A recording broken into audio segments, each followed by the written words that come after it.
Fellow Barbadians, I am pleased to salute you once again on an independence anniversary. This time, the 48th anniversary of Barbados' independence. 48 years of nationhood provide the kind of elevation from which we can all look back at and assess what we have achieved in Barbados since November 30th, 1966. Socially, economically, and politically, we are today a more advanced and developed country than we were when we embarked on the adventure of independence 48 years ago. Why do I say that socially we are better off in 2014 than we were in 1966? Today, our people are better educated than at any other time in our country's history, thanks to the expansion of opportunity at the nursery, primary, secondary, and tertiary levels of our education system. We are healthier and more health conscious than we were in 1966, despite the stubborn challenge being posed to us by the high incidence of chronic non-communicable diseases. Successive governments have over the years made healthcare more accessible, more available, and more affordable. Notwithstanding the still unfulfilled desires of many Barbadians to own their own home, our people are better housed today than they were in 1966, and significantly larger numbers of Barbadians have had access to modern housing, complete with greater access to water and to electricity. Our workers are much safer at the workplace today as a result of the combined efforts of successive governments and robust but responsible trade unions. A panoply of modern labor legislation now enriches our statute books. The opportunities available to our young people to maximize the use of their God-given talents and realize their true potential are more vast and more varied today than were available to the average young man and young woman in 1966. Our young people now live in a Barbados in which it is not birth, but it is achievement that counts. Talent, aspiration, and steady application now win the great prizes.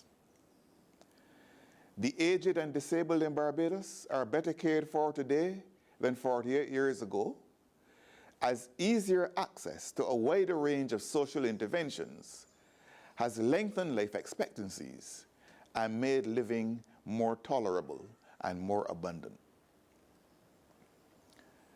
Today, the vulnerable among us benefit from the existence of an extensive, highly sophisticated, and reliable social safety net to which they can turn when necessity requires that they do so. Barbadians today are more conscious of and sensitive to the importance of their environment than at any time in this country's history. Proof, were any needed, of our enlightenment and our commitment to promoting the sustainable development of the people of our nation. When we turn to the economy, again, there are successes of which we can feel proud. Since independence, we have moved our economy away from wholesale dependence on one-crop agriculture. We've not only diversified our agricultural sector, but also we've diversified our economy as a whole. Barbados, as a result of consistent efforts made since 1966, has developed a modern tourism sector and has brought to full and mature flowering our international business and financial services sector. At the same time, we continue to support the manufacturing sector that has served us so well over the years, making many products that are 100% Bajan. In all of this, we've concentrated on the creative use rather than the crude abuse of our human resources. The economy of Barbados now benefits directly a much larger number of our citizens than was the case in 1966. And what of Barbados politically? Since 1966, with the world as our witness, we have consolidated our hard-won democracy by broadening the base of popular participation in the political life of the nation. Not only were 18-year-olds given the right to vote just 5 years after independence, but our democracy is now more consultative than at any time in living memory. In the face of these developments, we have been careful not to compromise our commitment to the orderly changing of our governments using democratic means. I've given this overview to demonstrate that independence for Barbados was a wise decision which has borne our people fruit. We could not have achieved as much as we have done over the last 48 years had we not put a high premium on maintaining Barbados' social and political stability. That has been the most obvious sign of our maturity as a people.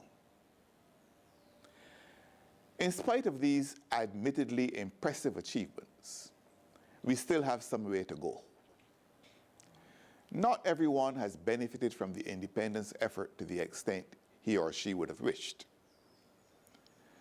Some have experienced hurt at some time or another during the last 48 years.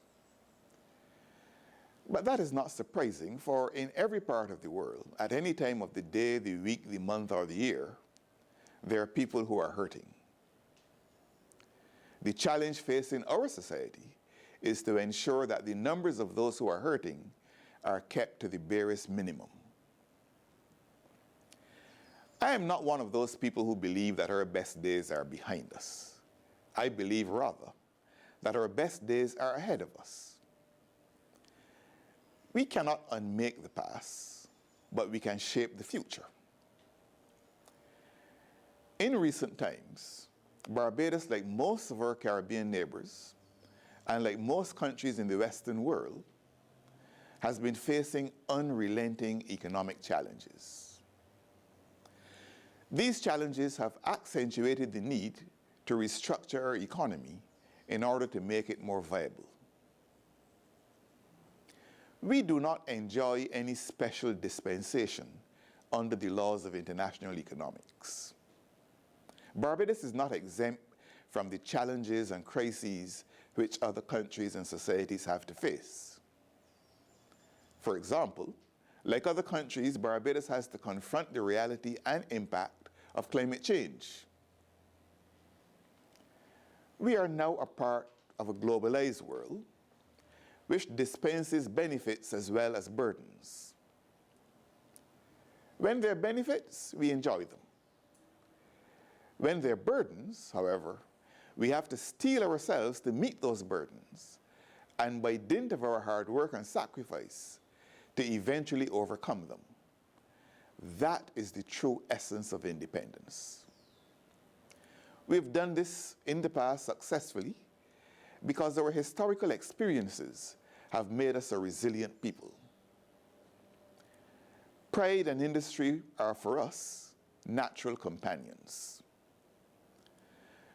As we work our way through present challenges, let us not confront life as a disordered jumble of hopes and fears. Our present time is not the culmination of all time. We will get past present challenges, not by panic-stricken hurry and worry, but by a calm, a mature, and a disciplined approach to what we now face. What the late Dr. Martin Luther King said of a man is equally true of a nation. The ultimate measure of a man is not where he stands in moments of comfort and convenience, but where he stands at times of challenge and adversity. On present indications, the year 2015 promises to be a better year for Barbados than the year 2014. That is as it should be, and would be an appropriate reward for the sacrifices and the patient endeavor of the people of this nation. Fellow Barbadians, as we look back over the last 48 years, we can all see what Barbados has done for us, what Barbados has given to us. As we embark on our 49th year, let us resolve to see what we can do for Barbados, what we can give back to Barbados. Let us guard with especial jealousy the stability which we have forged over the last 48 years, and which is Barbados's emblem in the sea of disorder and chaos all over the world, evidence of which we witness on our computer and television screens day in and day out. Let us continue to set for ourselves and our children those high standards that produce the excellence for which our country is so well known. Let us continue to adhere to that core of moral and spiritual values that have made Barbados the kind of country which anyone would want to visit, the kind of country in which anyone would want to live. May we as a nation continue to treasure the blessings bountifully bestowed on us from on high, and may God's richest blessings be yours on this Independence Day.